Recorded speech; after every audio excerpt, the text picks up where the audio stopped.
Good afternoon, everyone. I think all set to sleep after a good lunch. Okay, so I am here to talk about some of the defining moments of my life and how they shaped me. The beginning of this life as Deepika was on 14th January 1984. And even before that beginning could take a shape, I was given for adoption.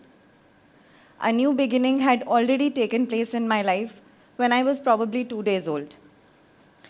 That was the most defining moment of my life till date because it shaped me as me and gave me the most loving parents. Moving on in life, there were multiple defining moments in form of new schools, new grade, new friends, onset of teenage, new crushes, starting from a teacher of mine to Shah Rukh Khan, multiple heartbreaks. If I decided to fall in love with Shah Rukh Khan, I had already set up a stage for heartbreak. Anyways, moving on to, from school to college, falling in love once again, and this time not with an actor, new job, getting married, birth of my son, and relocations, to name a few.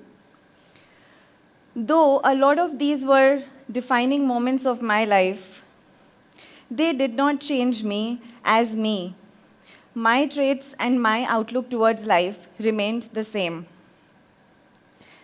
And then, while there was no defining moment in my life, I got trapped by severe clinical depression. That seemed to be a never-ending tunnel without any ray of hope or a beacon of light. After office, I would come home, lock the room, lie down on floor, cry and scream to release the burden of a pretentious day of being happy and cheerful. 2 years passed by like this, and I started to feel normal with the help of medications, psychological interventions, and some self-help tools. A year later, we had yet another defining moment in our lives with the homecoming of our heart daughter, Inaya.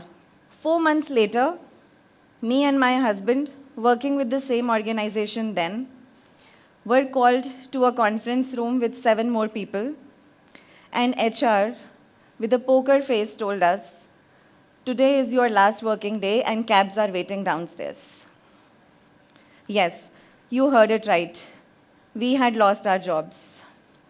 And me, a depression-prone person, looked up, folded my hands, and said, "Thank God." Was I looking forward to it? Absolutely not.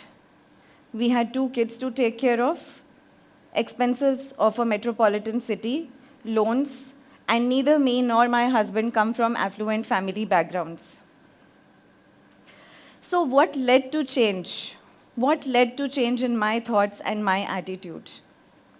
And also, a question to all of us, in these times of instant gratification, when everything is available on a click of a button or a blink of an eye, how do we make ourselves resilient towards hardships? One of the very practical and easily implementable solution to this is practicing gratitude. Because we can either be grateful or unhappy. To a lot of us, gratitude sounds to be a very philosophical concept. It sounds philosophical because it is like physical workout. You cannot see the mesmerizing effect of gratitude unless you practice it religiously on a regular basis. And today, I will be talking about some of the techniques that you can use to practice gratitude in your daily life. So first and the most easiest one is to start with 3 best things that happened with you during a day, or 3 things that made you smile. When I started this exercise with my son, he would come up with one such occurrence with a lot of difficulty.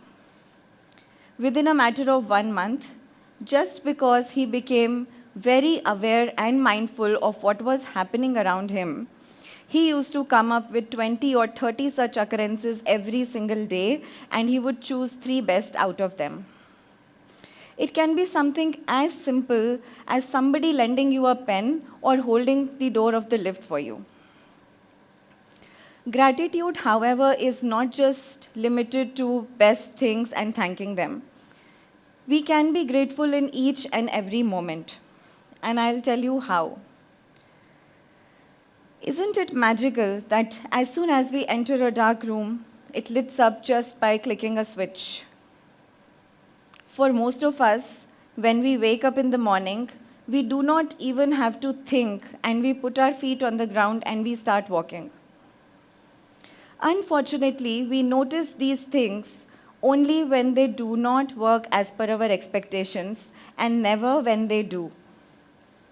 If we start acknowledging and noticing even 20% of these things, we will feel magic happening all day around. There is one more exercise that we can do on the go. Let's take our meal, for example. And in our heart, let us thank everybody who is responsible for us to have this meal. Starting from the farmer who sows the seed, to the transporters in between, from the delivery app makers to the delivery agents, from the manufacturers of utensils to the manufacturers of the food, from the phone makers to ourselves for being able to earn, from our parents who made us capable of earning, to the organization that we work for. We can practically do this exercise for anything we use, and it will leave us spellbound to see how each and every step of our life involves thousands of strangers. So this is about the good times and desirable outcomes per se. What about not so desirable outcomes? Frequent occurrences like a driver coming in late, scoring less marks than someone else, getting lesser hike at work, or falling sick for a day or two. I categorize not so desirable occurrences as recoverable and not recoverable. In my case, because job loss was definitely a recoverable loss, and we could end up finding a new job, I could not but only thank God for bestowing upon a misery which was recoverable in nature. So such daily practices gave me a new identity and a new beginning of being resilient and grateful. I would like to summarize the journey of my life in one line.